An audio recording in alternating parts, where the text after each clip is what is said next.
The most respected, non-honorable principal of Sri Uma Pragati First Grade College, Tumkur, and the organizing secretary of this national level workshop, Srimati Tanuja yes, librarian of the college, and all the faculty members, research scholars, students of the college, and the faculty members, scholars, and students of other reputed institutions, those who are taking part in this particular program.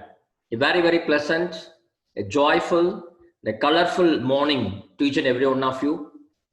It gives me immense pleasure to be part of this national level workshop on structure, publish, and increase citations for research papers, tips, and techniques.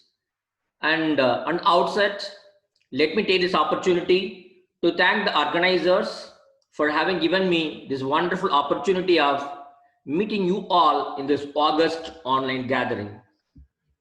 So my presentation is about structure of a research paper.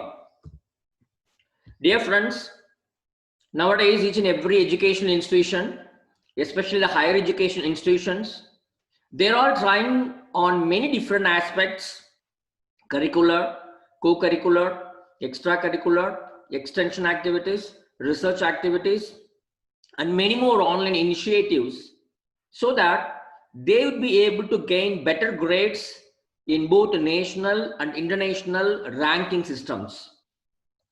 When you are going to be ranked either by NAC or NBA or AICTE or any other NIRF ranking or any such kind of ranking, research is an important component that has gained a lot of momentum in the recent years.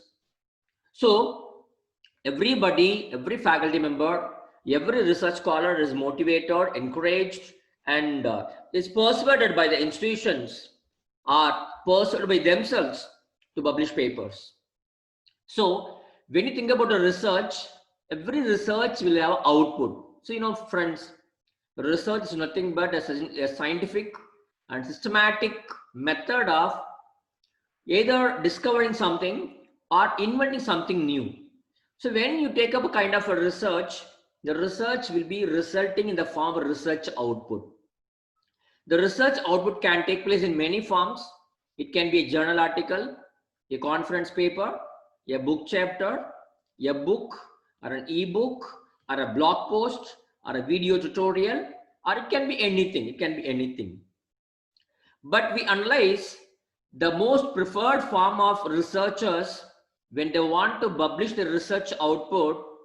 We can understand that journal articles are the most popular method employed by the researchers and academic community for communicating their research work. So every individual working in the higher institution plans to publish their research output in the form of journal articles. But you have to understand, not just publishing number of journal articles will not help you out. Nowadays, see, we don't just confine ourselves only to the number of publications, but we start concentrating more on how many citations your papers have received. So one side we talk about number of publications, and the other side we talk about the quality impact of those publications. So when you talk about the quantity and quality together, then in the recent days we are all instructed, directed to publish the papers in the UGC CARE index journals, either Scopus indexed or Web of Science indexed, or the journals which are indexed in UGC CARE list. Fine. So what happens here? As I told you, scientific papers, journal articles are the most popular means of scholarly communication. See, Robert Day beautifully defined a research paper as a paper which is written and which describes the original research results. If it is published, it is called a scientific paper. So two things are there. You should have some original research results, and you should write about these original research results, and you should publish it. So that becomes a research paper. Fine. So you may ask a question, sir, why do people write and publish research work? So why should I do some research and publish it? It's very simple. See, scientific communication is the essence for any science to progress. Unless otherwise you publish what you found, what you discovered, what you invented, and your discovery, your invention may not reach the people. Only when your discovery, only when your original research results reach others, others will start building upon your work. Your subject will grow. Your article, your discovery, your invention, your results will get different dimensions, different perspectives. Fine. And secondly, only when you publish your research results, then you can claim a kind of legal protection for your intellectual output. See, your research result is your intellectual research output. When you want to protect it legally, then you should have published it. And thirdly, many people publish papers to gain reputation. So they want the name and fame. They want to prove their worthiness in the particular chosen field. So they publish papers. And many scientists, so they want to reach a great audience. They want to reach wider people. They just want to take their research to reach the en masse, to reach a lot of people. So they publish. And some people, they done some research, they got something worth publishing. They got something worth communicating. So they publish. And it's, please understand, it is very, very unethical on our part. It is very unethical on our part to do a research, have some original research and not publishing it. So it is an ethical point of a research that once you do some research and get useful results, original results, they are to be published, they are to be shared. But if you talk to the ground level reality, this may not be the case. Why do the people go for publications? Because maybe some kind of implicit or explicit requirements. See, if a research scholar wants to publish papers, because most of the reasons, most probably the reason may be that the university concerned will make it as a compulsory procedure that, say, before you publish your PhD, you should have published at least 2 papers or 3 papers. So that kind of situations, our faculty members, unless otherwise they publish papers in reputed journals with a high impact factor, then they may not be able to get their promotions, their increments. So these are practical reasons why people go for publishing. And because of doing all these things, they like to contribute to the ranking of the institution. Fine. So let us not worry about all these reasons. So we want to publish papers. We want to publish quality papers. We want to publish quality papers in quality journals. That is from the requirement from your point of view. But what about the editors and publishers? Those who are going to review a paper, those who are going to publish your papers. Please understand, as you want to publish a very, very quality research paper, even the publishers and editors also, they want a very, very structured, a very, very qualitative paper from you.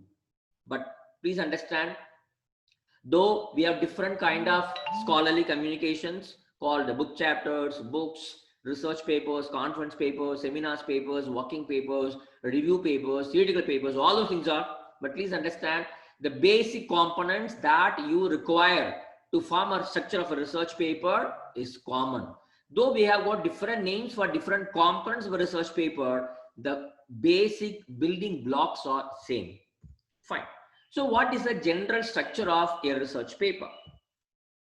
You can see on the screen, here this first portion I talk about hourglass model, wherein they propose 3 components for a research paper: introduction, body and discussion. So you should introduce your research work, you should give your methodology findings, then you give a discussion. Then came King's model, a model which typically talks about the structure of a research paper. They say a research paper should have 6 components: title, abstract, introduction, body, discussion and references. And in fact, there's a logical flow of various steps involved in preparing a structure of a research paper also. Fine. So let us summarize. What are the different components that we require to structure a research paper?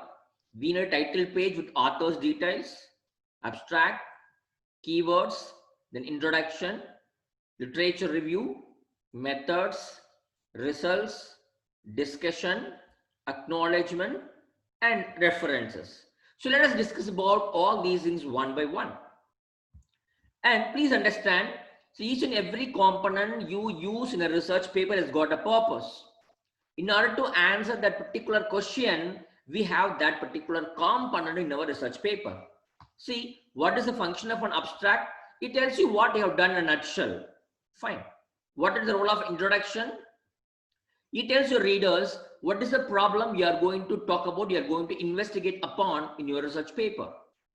What about this materials and methods section or research methodology section?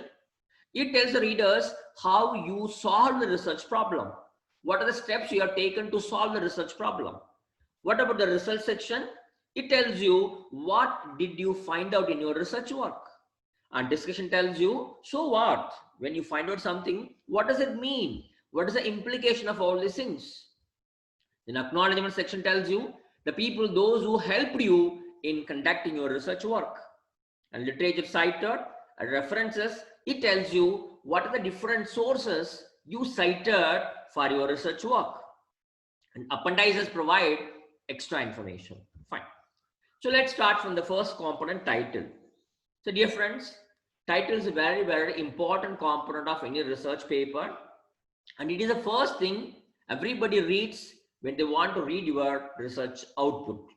So the title, what you are going to use for your research work, should be concise and informative. It need not be so lengthy. It should be short enough, but it should clearly describe what is contained, what is included in your research paper. And people say that the title should be grammatically correct, and better you have to avoid abbreviations and formulae in the titles. And please see that titles are indexed by all the information retrieval systems. So if you are using your title properly, then your retrieval, your citations will be more in numbers. And apart from that, when you are framing the title, when you are preparing to name the title for your research paper, please see that in most of the cases, people advise us to avoid use of, a study of, research on, a report on, new methods of, rapid ways of. So these kinds of phrases can be avoided when you are talking about beginning your research title. And very, very, very pragmatically, if you're speaking, many researchers, they give a title for their research work only after completing their research work. So they do the research. Once they finish all the research work, they know what were their objectives, what were their methodologies, what did they find out, their conclusion, then they give the title. I think that is the best way of giving title for a research paper. And it should be very, very specific. It not be very lengthy. Maybe you can have a kind of 5 to 10 words you can have in your title. And your title should be containing all the keywords that are required to describe what you are going to do, what you have done in your research work. And sometimes, in some cases, they even ask for a short title which may appear at the top of each and every research paper, called running title. Fine. See, when you think about title, we can have 4 different kinds of titles. One is descriptive title, the title that tells you what you are going to do in your research work. So what is the area your research paper is talking about? For example, I frame a title like this: exploring the role of webinars on shaping the research agenda of faculty members. So what the title says? The title tells that we are going to investigate how these kinds of online webinars will help the faculty members to make some kind of changes in their research agenda. Fine, fine. That is descriptive title. Then comes the declarative title. So declarative title gives the results. Okay. See, by reading the declarative title, you can very well understand, oh, this is what the researcher has found out in his research work. For example, these online webinars shape the short-term research agenda. So we give the conclusion, we give the findings, the title itself. Fine. That is declarative title. Then comes interrogative titles, wherein, see, whatever we are trying to do, we are going to ask a question in a question form. Do online webinars shape the research agenda? See, we can very well have a question like this, interrogative questions as titles. Then comes compound titles, a title that may combine these three things. For example, you can have a question like this. Do academic webinars shape the research agenda on empirical investigation? So you are combining one interrogative and one descriptive, you are adding and you're making a compound title. So these are four different ways of having a title for your research work. You decide what kind of title would be more apt for your research work. Fine. For example, I would come across a title called Mouse Behavior. Do you think that this will be an appropriate title for a journal article? Never. It is a poor title because it doesn't tell anything about what kind of behavior we are talking about, all those things. But what can be the better title? Please see here. The effects of estrogen on the nose switch courtship behavior in mice. This title is better because it tells that we are going to talk about mice. We are going to talk about the behavior, that too very specifically nose twitch courtship behavior. So we are going to discuss about very specific behavior of mice. Not only that, we are going to talk about the effect of an extra element called estrogen.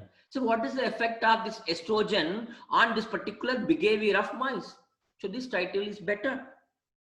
And what can be the best, I should say, see the title, which is kind of a declarative title. So estrogen stimulates intensity of this behavior in mice. So this title very, very clear. So here we talk about a specific behavior.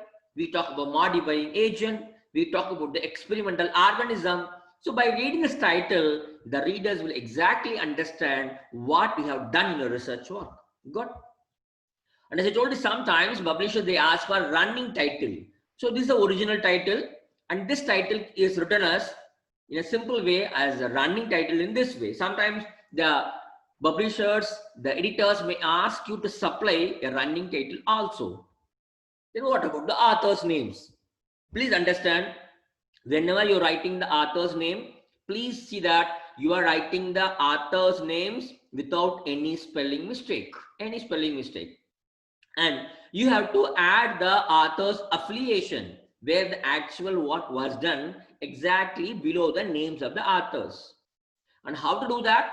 So whenever you're writing the name of the author, at the end of every author, you can put a superscript 1, 2, 3 or A, B, C or 1 star, 2 star, something like that.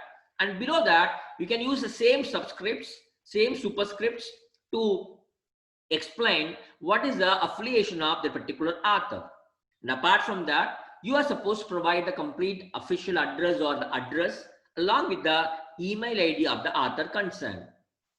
And in the recent days, there is something called a corresponding author.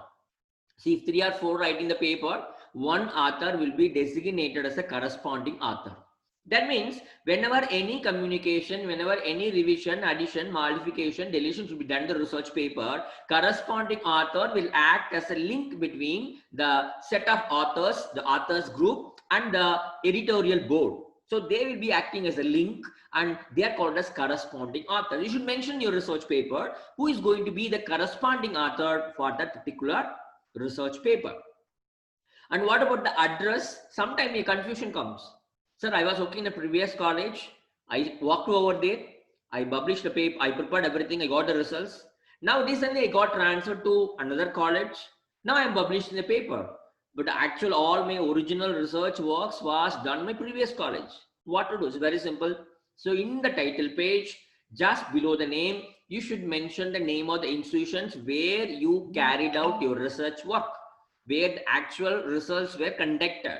Maybe if you want to give a kind of a permanent address or your present address, those things can be given as a footnote. Fine. Okay. So for example, here I have given the name of the first author, superscript 1, second author, superscript 1, and why I have given one font for both the authors? Because both of them belong to the same institution. So let's use 1 and 1. Here you can see a star symbol, an asterisk symbol. It means that this TW technician will be the corresponding author. Fine, good. See, if you 4 or 5 authors are working together, then whose name is to be written first? Whose name is to be written second? So that kind of confusion is always there. Dear friends, please understand, the one who contributes most, the one who contributes maximum will be given as the first author. With the decreasing order of quantum of contribution, you can list the authors. Normally, the head of the research group will be listed as a last author. And please understand, please ensure that, for example, if you're publishing 10 papers, see that your name is spelled in the same way in all the 10 papers.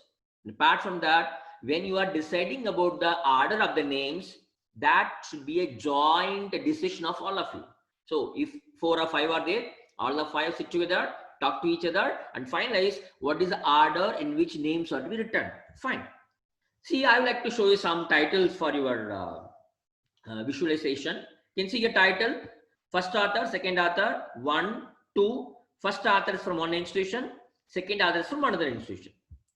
And here you can see here they are given A and B. A is from one university and B is from another institution. And why this star symbol is there? It means that this olive is going to the corresponding author. You can see the symbol here also. Corresponding author, its telephone number, email address are given. You can see here, no number is there. No number. It means that all the authors are from the same institution. And this one author whose name ends with a star symbol, he is going to the corresponding author. Fine. Okay.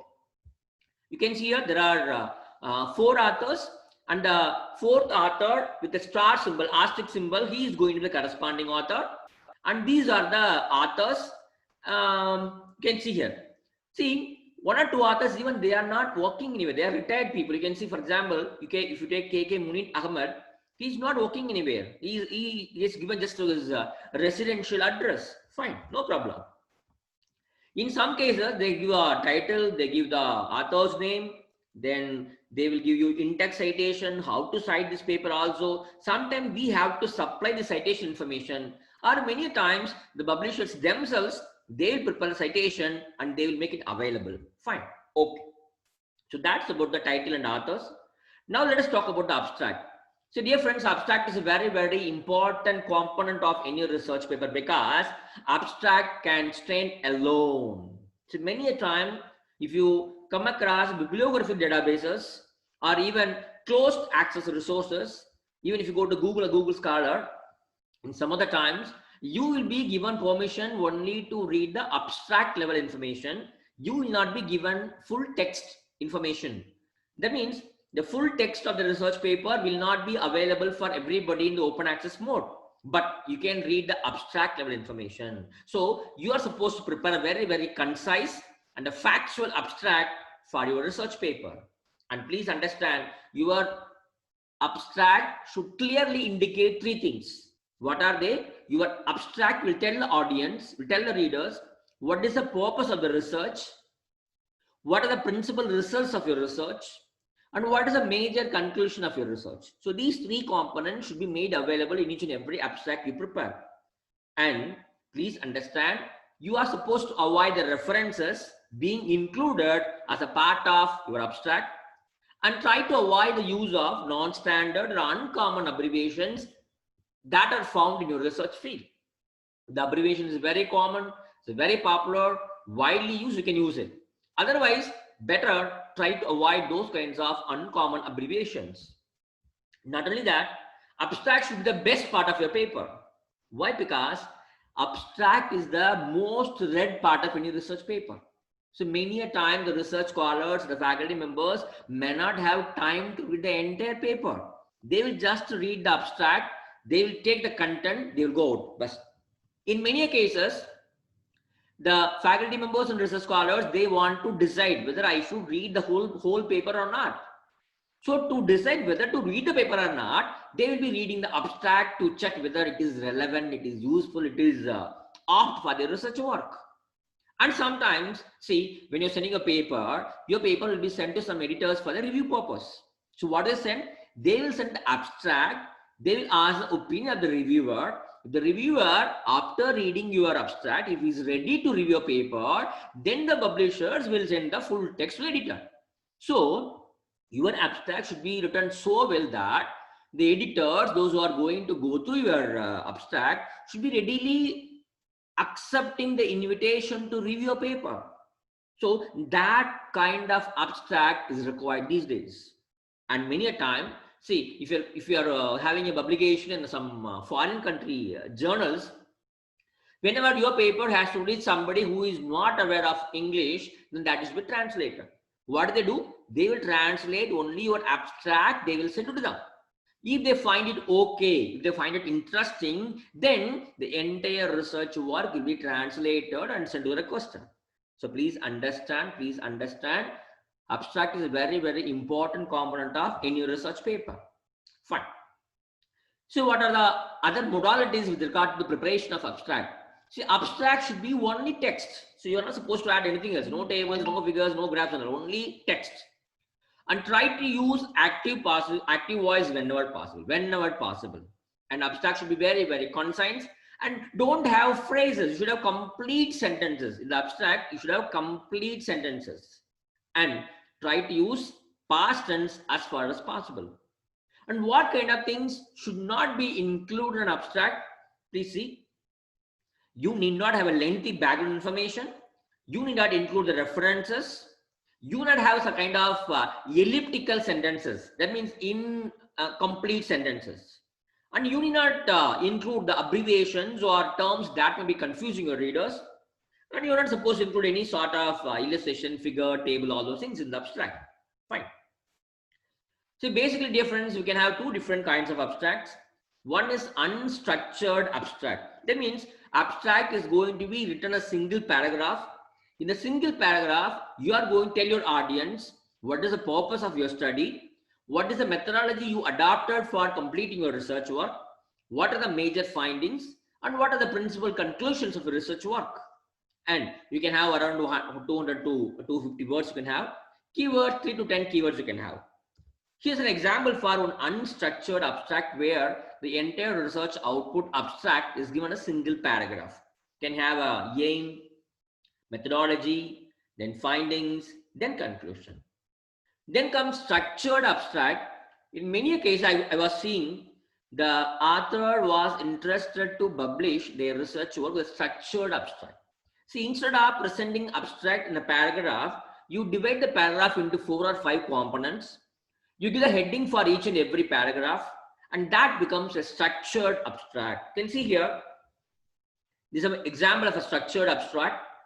You can have purpose of your study, methodology, findings, future implications, and social implications. So the paragraph is not given as a paragraph, but it is split into small components and given headings. For example, this is another example for a structured abstract. Your purpose, background, method, and conclusion along with the results. It's another example. We have background and objectives, methods, results, and conclusions along with keywords. Fine. So once you're very clear with the preparation of abstract, let us talk about the keywords. So keywords are very, very important as abstract, because these are the keywords which are going to be indexed by the search engines, which are going to be indexed by the information retrieval systems, whether manual or online. So whenever you go to a manual cataloging process, or you're going for the online searching, these are the keywords which will be searched for by the search engines. So you should be very, very careful in choosing appropriate and more relevant keywords to your research paper. And maximum you can have 5 to 6 keywords you can have, and try to avoid very, very general terms, plural terms, and try to avoid the use of and, of, all those prepositions you can avoid. And try to use only those abbreviations. If at all you want to use abbreviations as a keyword, see that you are using only those abbreviations which are firmly established in your field. They're very, very known standard abbreviations. Okay, so since keywords will be used for indexing purpose, please take some extra care. In some journals, I was able to find out they use the word descriptors. Instead of keywords, they have used the word descriptors. Some people, they use the word index terms. Fine. At the end of your abstract, you can have keywords. Fine. Good.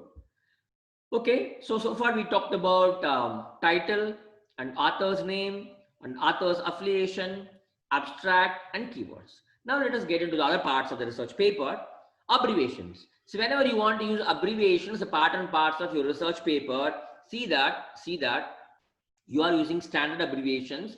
When you feel that your readers may not be aware of the expanded form, the full form of those abbreviations, you have to give the full form of the abbreviation when you are using it for the first time in your research paper. For example, in your paper, you are using one particular abbreviation in the third paragraph, the first time you're using. Afterwards, you might have used the same abbreviations in many different places. But when you are using the abbreviations the first time in the third paragraph, there itself, you should give in the footnote that what is the full form of this particular abbreviation. And second point that you should remember is that if you are using a particular abbreviation, the same abbreviation is to be used in the same way in all the pages, throughout your research paper. For example, if you are using PIN for postal index number, the same PIN should be used throughout your research paper whenever you want to indicate PIN code. Fine. Okay. Then what about the tables and figures that you may use in your research paper? So please understand, only when you're having a numerous collection of data, or you're having very, very complicated data, the data that cannot be adequately communicated through words, then you can go for either tables or figures. The beauty of tables and figures is that they will be helping you to disclose a trend of your data. So how the data is progressing, how the data is declining, how the data is oscillating throughout the study period. So this pattern analysis is very much depicted or can be depicted using only tables and figures. Good. What about the tables? So when you are planning to use the tables in your research paper, please understand the tables are to be used only when your text is not sufficient enough to explain the context. And secondly, you have to submit the tables not as images. Please never do that mistake. You have to always copy and paste your tables as editable text. Okay. And thirdly, see, sir, I need to use some tables. Where to place the tables? So tables are to be placed very, very close to the place where you are describing about it. So you give a heading like frequency of library visit. So if you're talking about the frequency of library visit in 3 or 4 sentences, immediately below that you should have a table. The table should be very, very close. In some case, I have seen the research paper, though they conducted a beautiful study, they have not included any table. I was wondering, but when you go to the bottommost part of the research paper, the end of the research paper, they have included all the tables as appendices and the separate pages. Even that kind of methodology can be followed. Fine. Then how to number the table? Please understand the tables are to be numbered very, very consecutively in the order of their appearance. Okay, the table which appears first will have number 1. The table which appears second will have number 2. The same order you should number the tables very, very consecutively. And please understand and please note that you are not duplicating your research results. See, there is no need for explaining the entire content of your table in the form of paragraph. It is already there in the table. See, what you infer from your table, what you find from your table, that is to be given as a part of the description. Fine.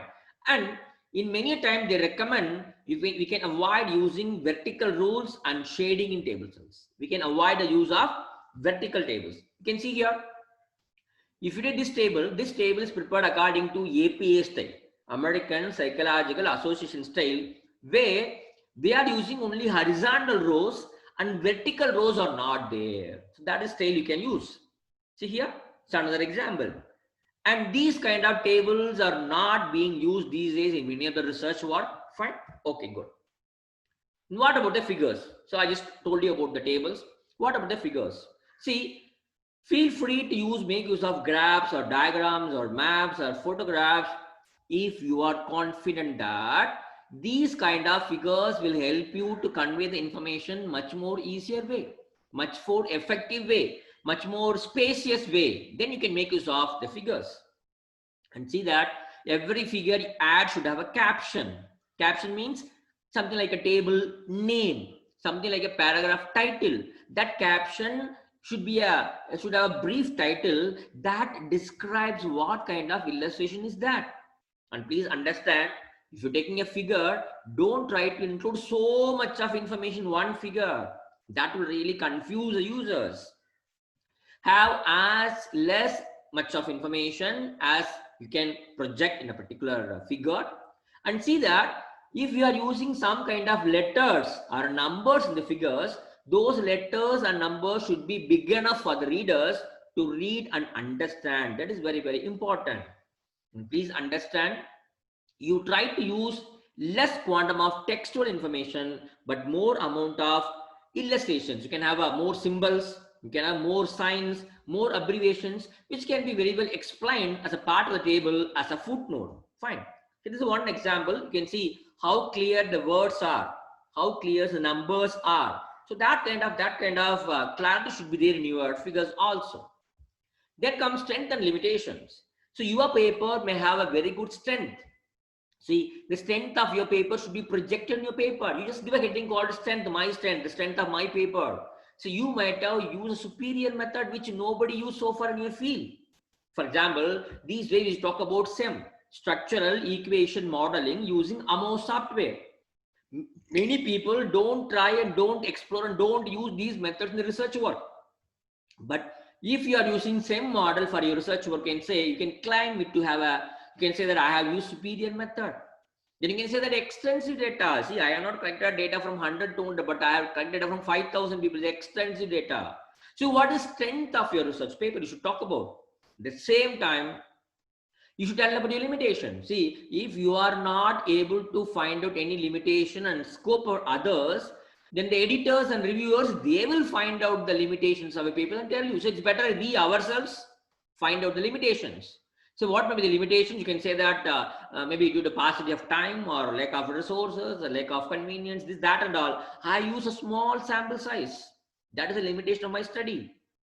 Or I didn't have much of follow-up work.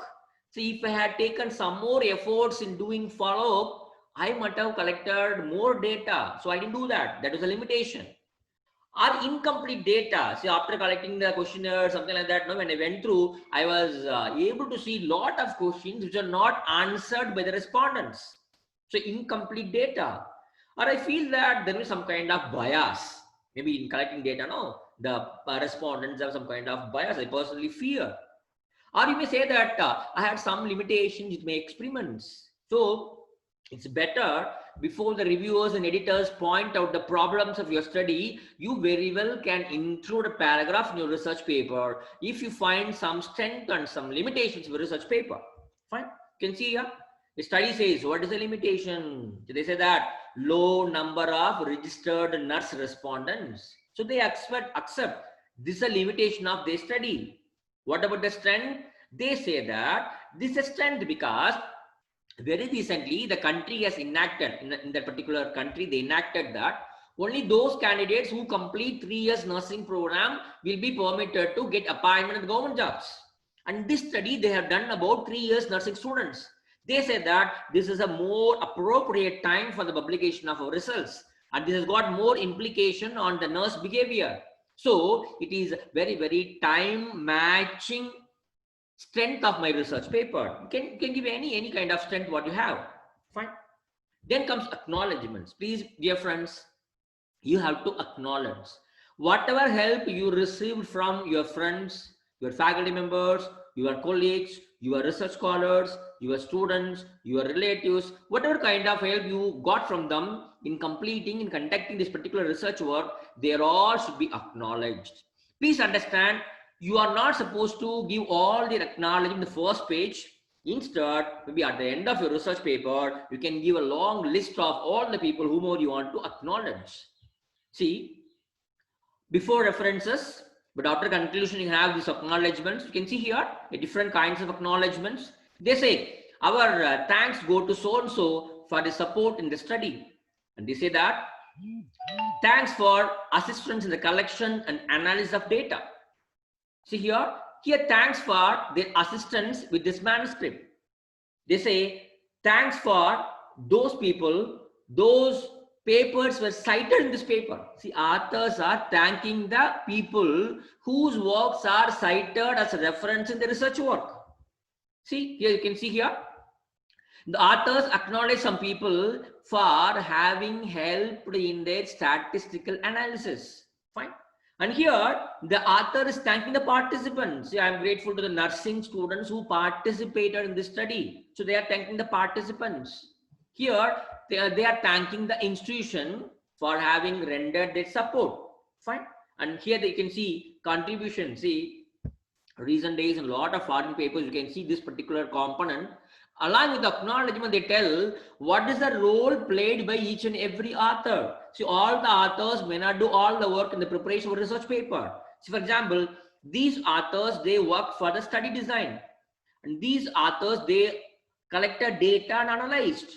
And these authors, they prepared the manuscript. So they divide the work, and that division, that decentralization is given explicitly at the end of every research paper. The authors are thanking the Vice Chancellor for having given them permission to access Scopus database. Fine.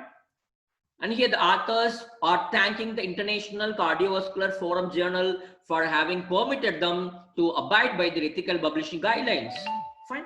So these are the ways, these are reasons for the purpose of which you can thank the people, you can acknowledge the people. So as I told you, author's contribution. So what is the contribution of each and every author? Then competing interests or something like that is you can see here. That means the author is not the editor of the journal. The author has not worked for a particular company which product is supported in the research work. So if such kind of competing interests are there, that is to be clearly mentioned at the end of research paper. And even you can say that appendix. So we have got appendix, supplementary data, something like that. See, author's contribution, what is the contribution each and every author? Conflict of interest, you can say. So you can see the author's concept and design, acquisition of data, analysis and interpretation, drafting of the manuscript, critical revision of the manuscript, study supervision. So they give very, very clearly what is the work being done by each and every author in foreign countries. And as I told you, if there are any competing interests or conflict of interest, that means the role what you have taken and played, that may affect the quality or the quantum of your results. See, if you are editor, then there's a possibility of getting your paper accepted very easily. And if you are working for a particular company, maybe medical company, then obviously your result may be something that may support that particular product published by or manufactured by that company. So you should give a kind of declaration that I don't have any conflict of interest in my research paper. Fine. In these days, whenever you're doing research on maybe biochemistry or biotechnology or nanotechnology, something like that, or bio-related things, they ask for ethical approval. So these days, every university, every college, you should have a ethical committee. And when you give a proposal and your proposal will be screened by the committee, they will be checking whether how you are going to collect the data, whether it is under the ethical purview of the particular institution. So whether you have got informed consent, willingness from the respondents. Are you going to use animals? If you are going to use animals, have you got the permission from the people concerned? So they will check all these ethical guidelines, and the university will give an ethical clearance certificate. Then only you'll be able to conduct and publish your research works. Fine. Then comes very importantly references. At the end of every research work, before acknowledgement and conflict of interest, all those things, you should have references. Fine. So references should have two components. One is in-text citation and then list of references. What is in-text citation? You can see here. You can see here. So I am writing a paper. I have borrowed ideas from 1, 2, 3, 4 people. I give a number 11, 12, 13, 14. Okay. I don't give the name of the author. I give the number. That means I am following a number system. If you come down, you can see here, I don't use numbers. Instead, I use author's name with year of publication. So this is the author date system. Whether you are using author's date system or you are using number system, it is to be supplemented, it should be complemented, it should be supported by list of references. So whatever references you cited in the body of the text, all the references have to appear in the list of references or work cited or bibliography. Fine. So nowadays at the end of the references, even they give information about the author.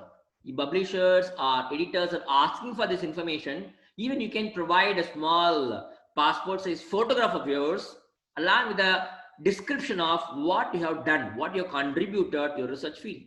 In some cases, they take only author's description, not the photo. At the end, you can have appendices. So whatever appendices you want to have for your research paper, you can add all the appendices after the references. Okay. So dear friends, so far I was talking to you about the general structure of research work. What are the general things that you need to keep in mind while preparing a research paper? Fine. So maybe I'll take a break, and the next part of this presentation, I would like to tell what are the various components of a research paper in the case of social sciences, in the case of sciences. Okay. Till then, take a break. Thank you so much.